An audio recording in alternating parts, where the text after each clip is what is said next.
علی بھائی اگلا سوال جو ہے نا، اگلا جو آپ پہ الزام ہے وہ آپ کے اسٹوڈنٹس کو بہت زیادہ فیس کرنا پڑتا ہے. جب کسی کو دعوت پہنچانے جاتے ہیں نا تو وہ آگے سے کہتے ہیں کہ انجینئر بہت زیادہ تکبر رکھتا ہے، متکبر ہے.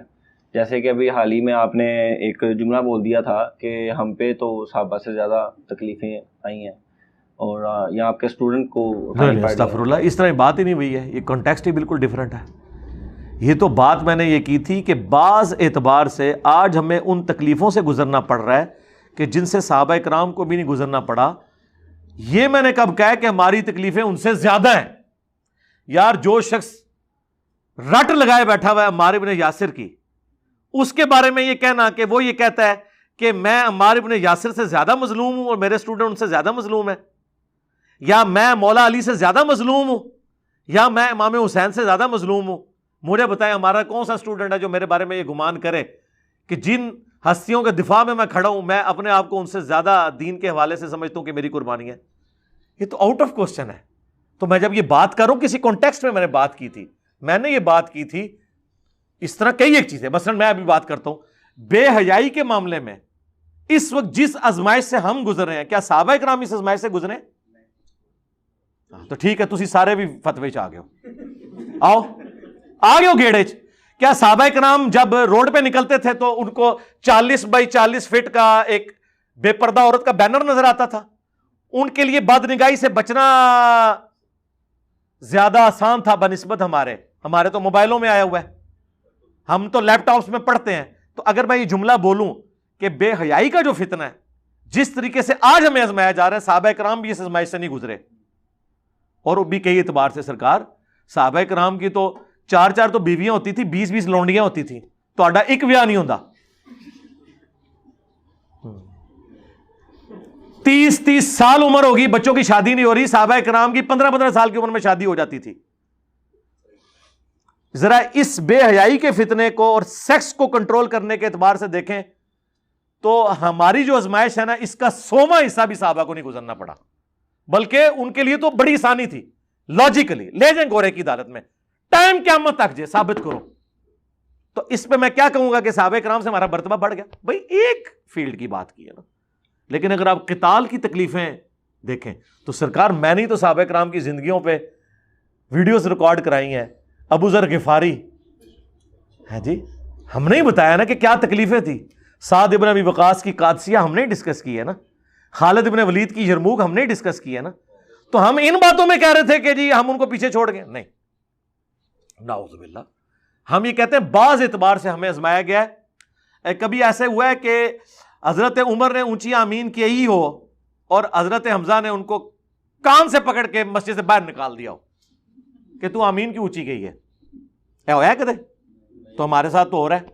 دوسری بات، کس صحابی کو اس فتنے سے گزرنا پڑا ہے کہ اس کا باپ مسلمان ہو اور وہ اپنے بیٹے مسلمان کو کافر سمجھتا ہو؟ ہمارے سارے اسٹوڈنٹ کے ساتھ یہی ہو رہا ہے کہ وہ بیچارے کتاب و سنت پہ آتے ہیں، ان کے ماں باپ ان کو گستاخ سمجھتے ہیں، اور اس سے بڑھ کر وہ بیٹے اپنے ماں باپ کو ابھی بھی مسلمان سمجھ رہے ہیں، اور ہے بھی یقیناً بابوں کے ٹائی چڑھ گئے. صحابہ کرام کو تو تکلیفیں آئی ہیں کہ ماں باپ کافر تھے، ٹھیک ہے، پتہ چل گیا کہ اس لمٹ سے آگے نہیں جانا. ہمارے اسٹوڈنٹس کو یہ خطرہ لگا ہوا ہے کہ رات کو ہو سکتا ہے کہ ابا جی ذبح کر کے اپنی جنت نہ پکی کر لیں، اور وہ بچہ تو ابا جی کو مسلمان سمجھ رہا ہے. یہ آزمائش کس صحابی کو گزرنا پڑا ہے؟ یہ ہم نے ایک خاص بات کی تھی ایک خاص فیلڈ میں. یہ میں رونا رو رہا تھا اور میرا اس میں جملے کہ ہم پہ اس اعتبار سے مشکل وقت آ گیا. تو سرکار کیا آج دین پہ چلنا صحابہ کرام کے اعتبار سے دیکھا جائے تو زیادہ مشکل نہیں ہے؟ میں نے کہا تھا ہم پہ مشکل وقت آ گیا. تو آپ تو خود کہتے ہیں سب سے بہتر زمانہ نبی الاسلام کا، پھر صحابہ کا، پھر تابعین کا. تو آپ تو خود کہتے ہیں کہ مشکل وقت آتا جائے گا آہستہ آہستہ. سرکار یہی بات میں نے دوسرے انداز میں کر دی ہے تو آپ نے فتویٰ لگا دیا. اس سے بڑی بات اگر کوئی کہتا ہے اس کو حدیث سے ثابت کریں تو سنیں جناب، ترمذی میں حدیث ہے، نبی علیہ السلام نے فرمایا جب دین میں فتنوں کا دور آئے گا، جو شخص دین پہ چلے گا اور صبر کرے گا اسے 50 بندوں کے برابر اجر ملے گا. صحابہ کرام نے کہا کہ 50 اس زمانے کے، فرمایا نہیں، تمہارے 50 کے برابر اس اکیلے کو، بعد میں آنے والے کو. ہمیں کئی اعتبار سے 50 صحابہ سے زیادہ اجر مل رہا ہے. یہ تو حدیث ہے نا، مجھے نہ آپ چیلنج کریں. ٹھیک ہے، اچھا آگے چلیں. مسند احمد میں حدیث ہے, صحیح ابن حبان میں, جو مجھے دیکھے اور ایمان لائے اسے 1 دفعہ بشارت, جو بغیر دیکھے ایمان لائے اسے 7 دفعہ بشارت, ایک روایت میں ہے 2 دفعہ بشارت, توبہ پھر توبہ. آپ مجھے بتائیں, آپ حضور کو آپ کہیں گے یا رسول اللہ یہ کیا ہم چھوڑ گئے؟ اور سب سے بڑھ کر جو مسند احمد کی حدیث ہے, مشکات میں بھی یہ ساری حدیثیں موجود ہیں, ابو عبیدہ ابن جراح فاتح رومن امپائر کے, وہ کہہ رہے ہیں یا رسول اللہ سب سے بہتر ایمان تو ہمارا ہوگا نا, ہم آپ پہ ایمان لائے, آپ کا ساتھ دیا ہر موقع پہ. آپ نے فرمایا بہتر ایمان ان لوگوں کا ہوگا جو تمہارے بعد آئیں گے, جو مجھ پر ایمان لائیں گے حالانکہ انہوں نے مجھے نہیں دیکھا ہوگا. تو سب سے پہلے تو حضرت ابو عبیدہ ابن جرح کو اس مسئلے میں پروٹیسٹ کرنا چاہیے, یا رسول اللہ یہ کیا ہوا بعد والے. اور وہ جو مسلم کی حدیث ہے, یہ پورا ایک چیپٹر ہے مشکات کی 3 جلد میں, اس امت کے ثواب کے بیان میں, اس میں یہ ساری حدیثیں ہیں کہ نبی علیہ السلام فرمایا کہ مجھ سے شدت سے محبت کرنے والے لوگ وہ ہیں جو میرے بعد آئیں گے, اور وہ کہیں گے کاش ہم سے ہماری جان مال اولاد سب کچھ لے لیا جائے, ایک جھلک صرف حضور کی ہمیں نصیب ہو جائے. یہ نبی علیہ السلام نے صحابہ کو کہہ رہے ہیں. لے اور کتنی باتیں بتائیں آپ کو.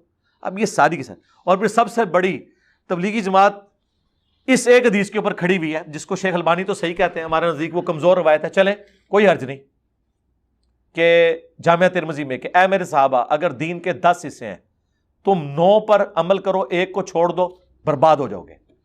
اور بعد میں آنے والی امت 9 چھوڑ دے گی, 1 پہ چلے گی, کامیاب ہو جائے گی. ان دسو اسی 1 تے چل کے اگے نکل گئے اور 9 پہ چل کے پیچھے رہ گئے.